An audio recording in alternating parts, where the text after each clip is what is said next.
Viral, detik-detik warga ambil bawang dari truk yang melintas saat karnaval di Ponorogo. Unggahan video yang menampilkan para warga menggeruduk sebuah truk yang membawa bawang merah, viral di media sosial. Dalam video itu, truk tampak berjalanan pelan melintasi jalan yang dipenuhi warga. Warga pun ramai-ramai berebut mengambil bawang yang ada di atas truk yang tidak tertutup terpal dengan sempurna tersebut.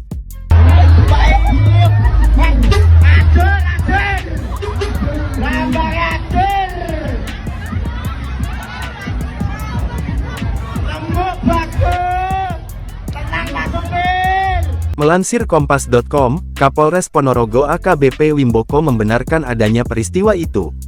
Menurutnya, peristiwa itu terjadi saat kirap budaya Bantaringin di Pasar Sumoroto, Kecamatan Kauman, Kabupaten Ponorogo, Jawa Timur, Selasa tanggal 15 Agustus tahun 2023. Kendati demikian, pihaknya sampai saat ini belum menerima laporan dari pihak yang dirugikan. Pihak kepolisian juga belum mengetahui identitas pemilik bawang yang diambil warga tersebut.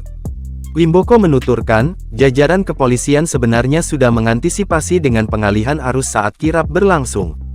Hal ini akan menjadi evaluasi kami bersama dengan pihak penyelenggara kegiatan, ujarnya.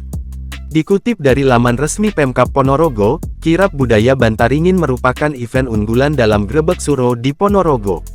Acara yang berlangsung pada Selasa itu bahkan turut dihadiri oleh Gubernur Jawa Timur Hovifah Indar Parawansa. Beberapa acara lain dalam Grebek Suro ini adalah ziarah makam, istighosah, dan buceng porak. Dalam kirap budaya Bantaringin, ada iring-iringan kereta kuda, lengkap dengan serah terima pusaka di monumen yang berlokasi di Desa Sumoroto.